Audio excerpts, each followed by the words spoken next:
All right. So next we can move on to our educational session. And today we have Quentin Avril from InterDigital. A little bit background about himself. He's a senior research scientist at InterDigital Inc. in computer science, specialized in computer graphics. He has been a research scientist in computer science for almost 15 years. His research topics focus on computer graphics with highest interest in geometry processing, facial modeling, rigging, animation, perception. And he has supervised 6 PhD, 15 master students, and led 5 R&D projects between 5 to 15 people. And yeah, like I see a pretty big description, but Quintel, feel free to jump on and give more context about your background. Yeah, thank you. Can you hear me well? Yes. Okay, cool. Yeah, thank you for the introduction. Indeed, yes. I'm gonna present you. I wanted to present you the work we've been doing for quite some months now in the user presentation and avatar inside the ISO group, the MPEG group. So I don't know if you are aware of the MPEG. What is the MPEG group? So this is a standardization organization in charge of all of the multimedia aspects, so video, immersive format, audio, and stuff like this. And inside the immersive format of MPEG, you have this SD group, MPEG SD, which is the scene description. So where we are working on describing a new file format of how to describe 3D scene in a transmission and interchange format. So this is what I wanted to present you today. And of course, this is a teamwork. So you have also the member of the team that I'm working with. Just a quick introduction. So I don't know if I take the control of the slides or if you. All right. Okay, just a quick introduction about the team that is working on this group. So we have this industrial legacy. So we are all of us former employees of Technicolor that you might know. So the movie industry, post-production industry. So we've been working for Technicolor for many years, and we've been now working for InterDigital since 2019, so 4 years now. And all of the projects that we've been working with Technicolor were related to post-production for movies, series, commercials, and video games. And just to give you an example of a non-exhaustive list of projects that we've been working on. So we've been working on 3D landmark detection for facial modeling and rigging.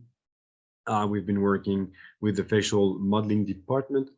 We've been working with the Californian team on digital makeup and also on face capture. So how to capture the performance of an actor on the stage cameras or on an HMC, the head-mounted camera. We've been recently working also on predicting or estimating guide curves. So for the grooming department, so the grooming department in a post-production studio is in charge of all of the hair, fur, and feathers on top of characters. So the goal of this project was to estimate guide curves, so the macroscopic directions of hair based on input photos. We've been also working during the rise of VR in 2017 on creating automatically 3D avatar for VR experience. And also another tool that we've developed during several years, which is Facet, which is a retopologization tool and a blend shape transfer tool that has been used on many movies like Lion King or Aquaman or many big productions. For the research legacy, so just trying to change the slides, but okay, let me see if I can. Okay, so research legacy here. We've been working for now a bit more than 8 years around digital human in research, so supervising PhD students, master students, postdocs. Here is just a short sample of 6 recent publications that we've made that are related to digital humans. So from the top left to the bottom right.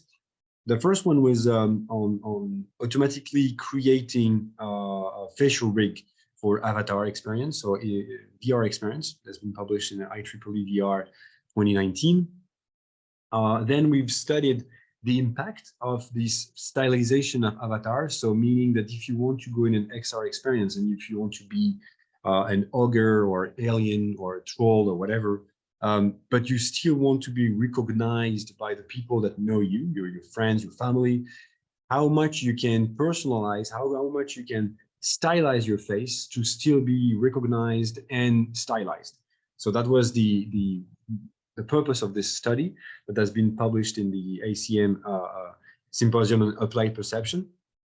The third one was for modelers, so for 3D artists, and it was about modeling the fat on top of the face. So not only the skin and the muscles are responsible of the motions on the face, but also the fats. And in here, the goal was really to propose a new interactive metaphor for artists to model faces. And then on the bottom left, we studied a specific personalization of avatar, which was the caricature. So we proposed several approaches to automatically generate caricatures of input scans or input photos. And then we study the impact or the quality. So we did a user study to evaluate quality of all of the approaches to determine which one was more suitable in terms of expectations or fun or stuff like this. So that was really interesting to see this specific stylization. And then a paper we presented at Eurographics last year, 2022, was about reconstructing facial rig from input photos, input monoculars images, and using a new differentiable ray tracing optimization, where we were capable of estimating the 3D geometry, but also several maps, like the shadow maps, like the normal maps, the specular maps of the face, in order to be able to reconstruct a 3D face or to extract a 3D face from a video or a photo. And the last one, the most recent one that has been published in Computer and Graphics this year, is about Facetune GAN. Facetune GAN is a new model that embeds two autoencoders. One is responsible of encoding the style of a face, which is here the expression, and the other autoencoder is in charge of encoding the content of the face, which is here the identity, the morphological identity. And then when you decode this specific latent code, you can inject some style information, and this is going to transfer the expressions on top of this face. So this is a new way of transferring expressions from one face, from one morphology to another morphology. And then, yeah, sorry, I'm always struggling with the slides. Okay, so just to wrap up, to summarize, the team has been working on many body parts. So here on grooming, so hair, the eye, ear, but also facial hair, the face, of course, the full body, and the skin. So we have covered this last year's a wide range of topics. Now, deep diving into the MPEG-I SD description and purpose. So on the left of this slide, you can see here many DCC software, so the digital content creation tools that you might all know, I would say. There's some of them that are missing, but it's just to get the point of today, you have many software that are used for animation, modeling, and also for like game engine. And when you're creating one scene, one world in one software, it's always very complex to go to a software from a software to another one. You still have some file formats like USD or FBX that can be used for that. But if you have ever tried that, it's always a pain. It's always very complex. You have specific features. You always have some elements that are not well exported, not well imported. For example, if I take the one of the FBX, going from Blender to Maya and to Houdini, for example, this is something that I have been doing for several years. It's quite a pain. Okay, it's possible, but it's very complex.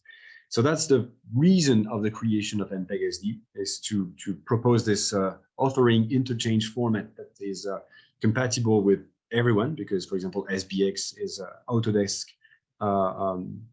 property. And the other reason is that all of these formats, FBX and USD, they are not transmission format. Okay, they are formats that are here to be shared with between artists or between studios, but they're not here to be transmitted during a runtime execution. So let's take the example here of an XR server.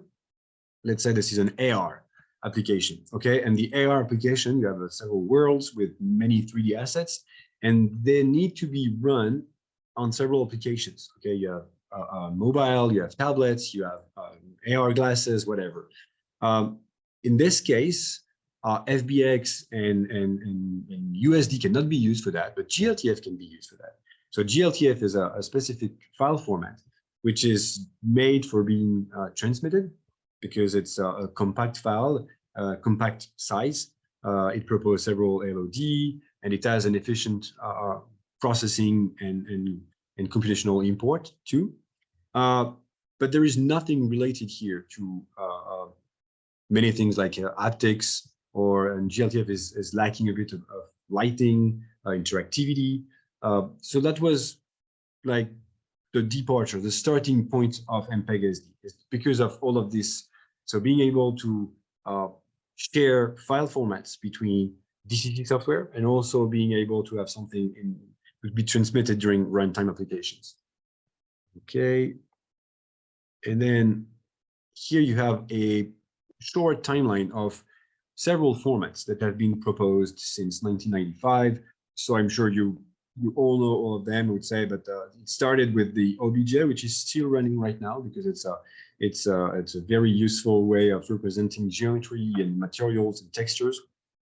And then in the year 2000, it was more around VRML and Collada, where the MPEG-4 was working on, also the X3D. And then 3GPP, which is another group of standards working on telecommunications, so 3G, 4G, 5G. They were always also looking into this file format. You have the IDEA, which is the ITMF, which is based on the OTOI format, and now more recently the USD and the initiative around MPEG-I SD on GLTF. So it's just to show you this short history of where does all of that come from. So the scene description, to give you an example, here you have a graph of a scene which is made in GLTF here. So this is a human readable. You have a scene which is made out of a bunch of nodes. All of these nodes can be meshes, can be cameras, can be skins to animation. And the leaves of this graph are texture files, images files, so JPEG or PNG, and also bin files for the raw data for geometry.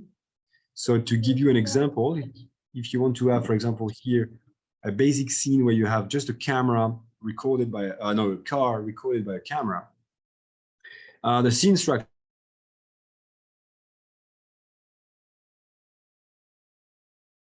Quentin, your audio is not hearable.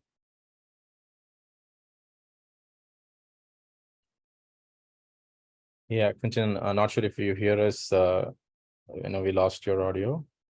Is he still in the chat? Yeah, he's still in the chat. Yeah, sorry, I'm back. Can you hear me? Yes, we can hear you.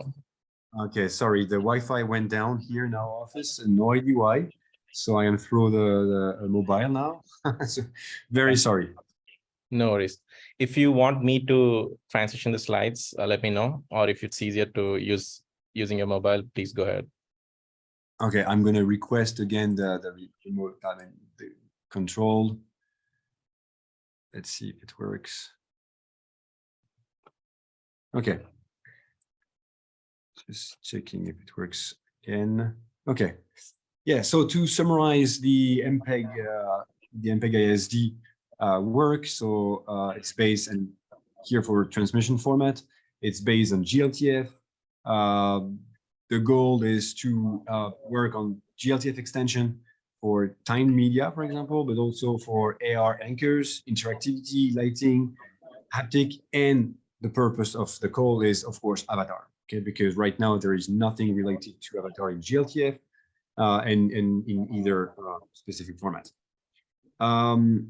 So inside this MPEG-I SD group, we have created an EE, which is an exploratory experiment that has been kicked off last year in March and that has been closed beginning of January this year.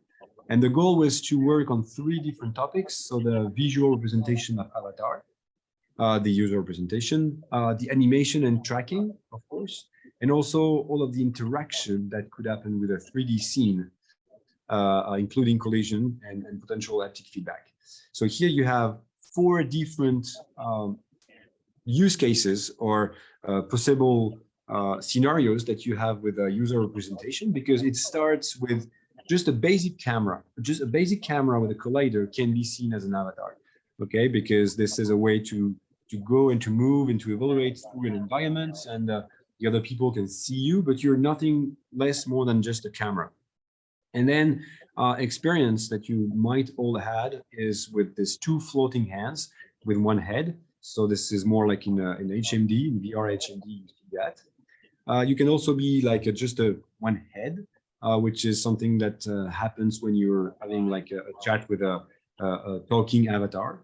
And you can also experience this full body avatar. So having this 4 different representations means that you need to have a common hierarchy or a common base if you want to handle all of these representations. And same thing with the animation and tracking, because you have tons of devices, tons of ways to animate avatars and to track the users. It can be with a motion suit, it can be with a motion stage, it can be with any controllers of VR, it can be with a remote or your phone or whatever. So that was why we created this specific exploratory experiment. And so the mandates of this exploratory experiment was to first define the term avatar, of course, identify the existing GLTF solutions, define the scope inside the MPEG SD, of course, define test scenarios and collect assets to validate these scenarios, and of course doing the evaluation and the development. So first we came up with this definition, which is inspired from a book, which is the avatar is the character that is the virtual representation of the real user. And in our case, it has to be noted that in a specific context of XR scenarios, the camera is of course collocated with the avatar, because it's always a first-person point of view, but in a video game you have this third-person point of view that is possible. And the requirements that we had here in MPEG SD was that the avatar should be visible. That's the minimum. Okay, there is no ghost here. It was it should be visible, so at least a mesh may be displayed. And the avatar should be animated. Okay, so it has to be linked to a user tracking system. And the avatar should collide with other objects. Okay, so that's also something that we wanted to have. Okay, next, and the outputs of this exploratory experiments.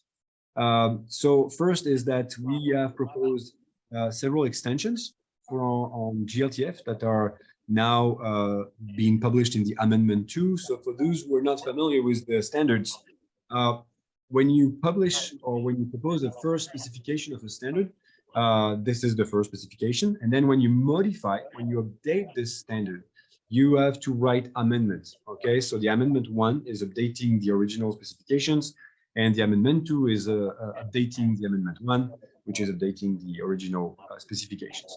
And a format as a law or whatever is always evolving.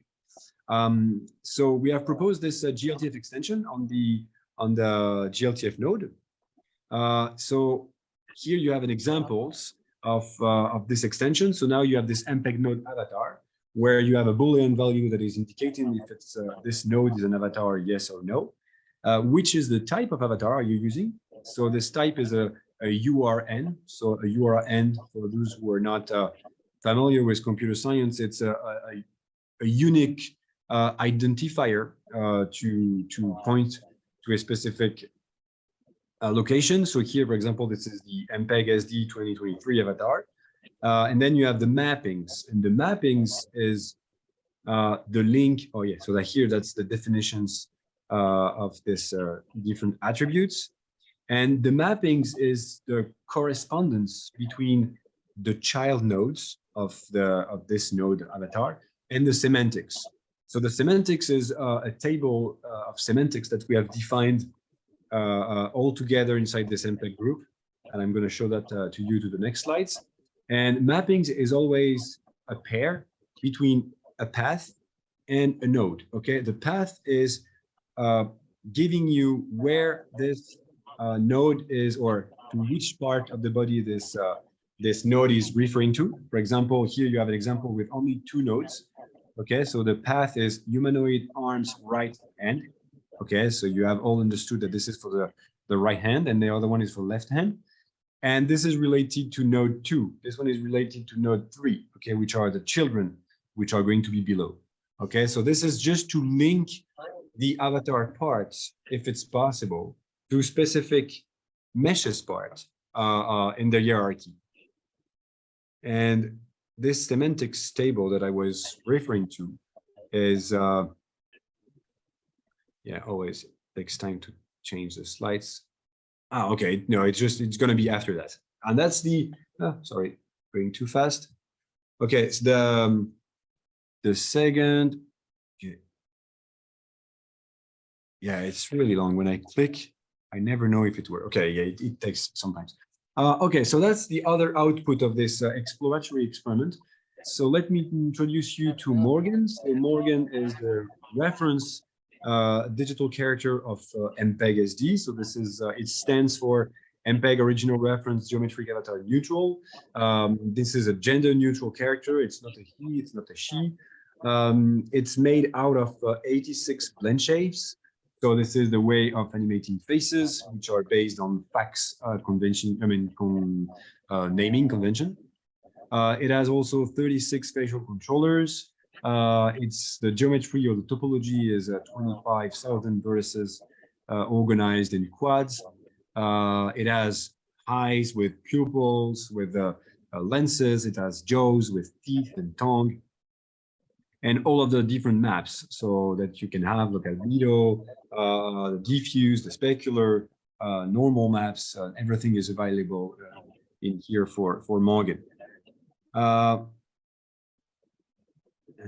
now the semantics. Okay, so I know it's a bit complex to read.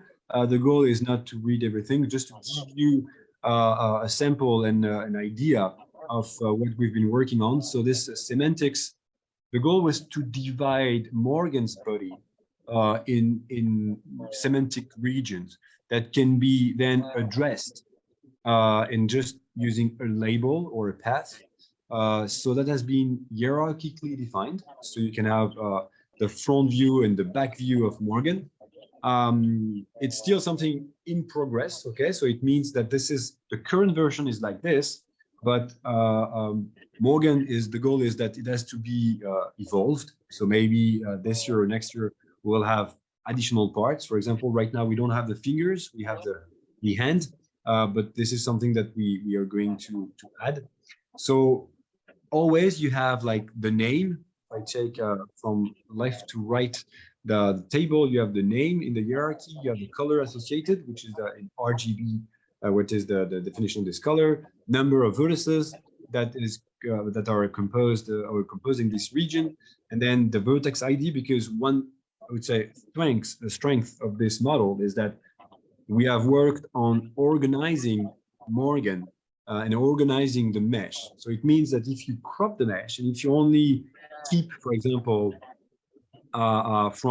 if you want, for example, the mouse bag, which is at the 5th or 6th line, you'll need only to crop from the 11.418 to 12.189, 98, and you're gonna have only the mouse bag of Morgan that is going to be cropped into the mesh, and that is very powerful for rendering, for transmission, for many reasons. That's very interesting to have this possibility to drop meshes. Okay, let me just have a few more slides. Yeah, this is just a quick commercial about Morgan, because it's not only semantics. You also have facial landmarks, as you can see in yellow on the bottom. You have a skeleton hierarchy that has been defined to the top of fingers. You also have like the jaws. You have the level of details. You can see on the top right, 3 different levels of details have been proposed. And one interesting aspect of it is that the low level, the vertices of the low level are all embedded inside the medium resolution one, which are again all embedded inside the high resolution model. So it means that there is no change in terms of vertices.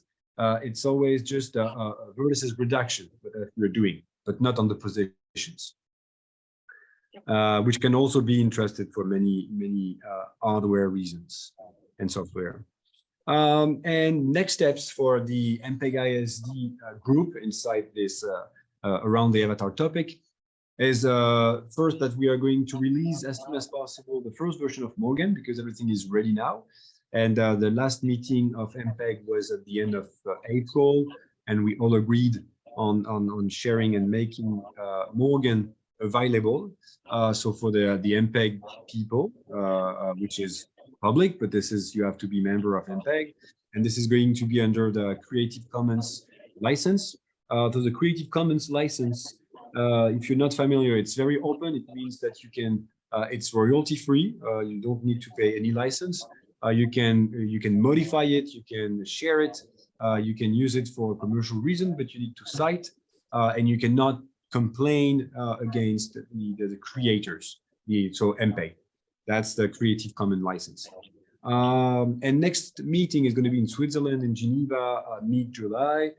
So we're still going to talk around Avatar, and the main goal that we want to do now is make the link with the specific MPEG haptic groups. So if you don't know that, it's I'm not going to talk about them, but very interesting groups that are working on standardizing the haptic signal that you can now find in your PS5 remote, for example. You have all smartphones, and we want to make a link with them, especially around user representations.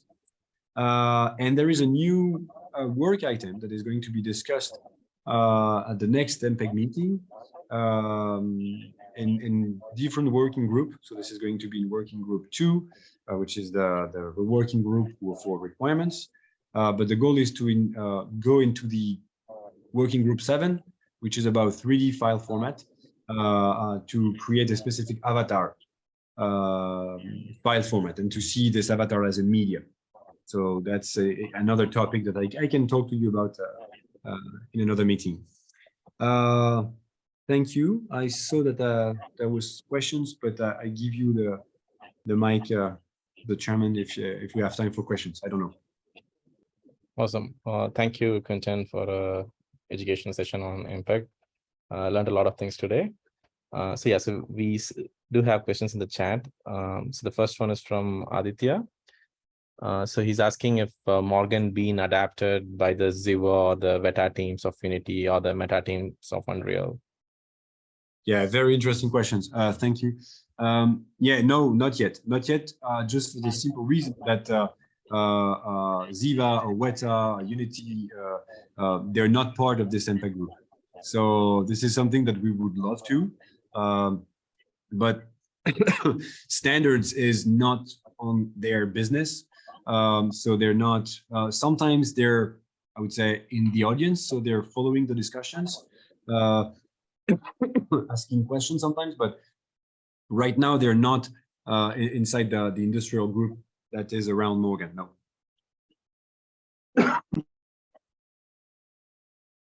Awesome. Any other questions? I think that's the only question I'm seeing in the chat. There's one from Hideaki. During the research of existing works, have you come across VRM? If you did you have any thoughts on it? Yes. Thank you for the VRM. Yes, of course. It was in the first top list of the existing solutions that we had on the avatar solutions. So for VRM, what we found was that it was, I mean, nicely done for I would say cartoony characters in video games, but when we wanted to target like photorealistic avatars, it was kind of complex, especially on around blend shapes, around hair. It was a bit limited for that, so I think it was completely, I mean, nice for many use cases, but not as broad as what we wanted. Okay, thank you, Quentin. Yeah, I totally understand that.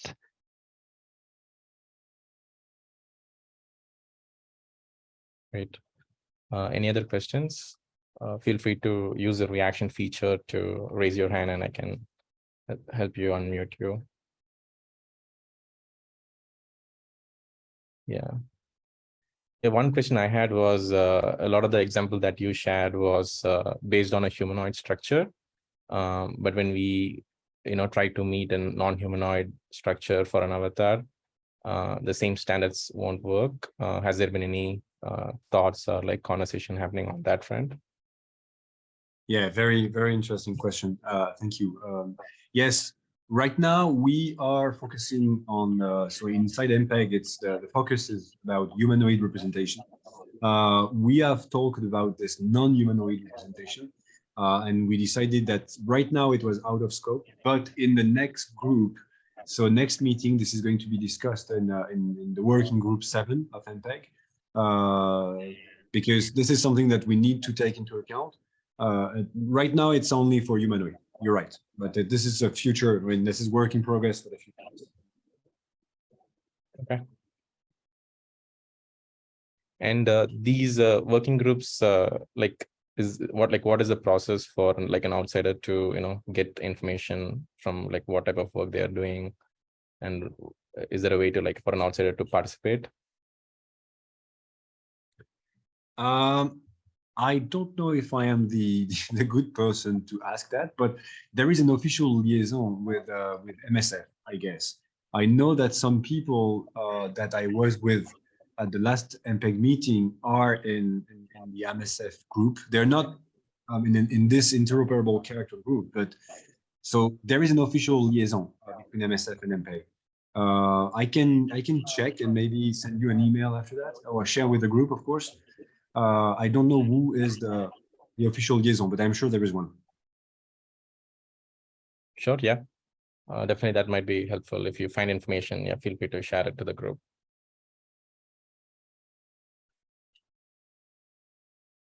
All right. Any other questions from the members?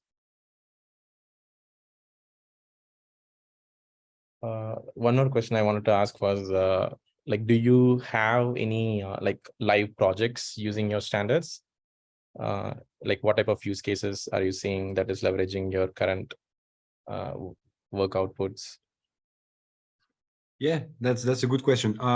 Yes, we had, for example, with InterDigital, we went to the MWC show, which is the Mobile World Congress, which is an annual congress in Barcelona in Spain, which is a huge mobile, I mean, maybe the biggest mobile event in the world.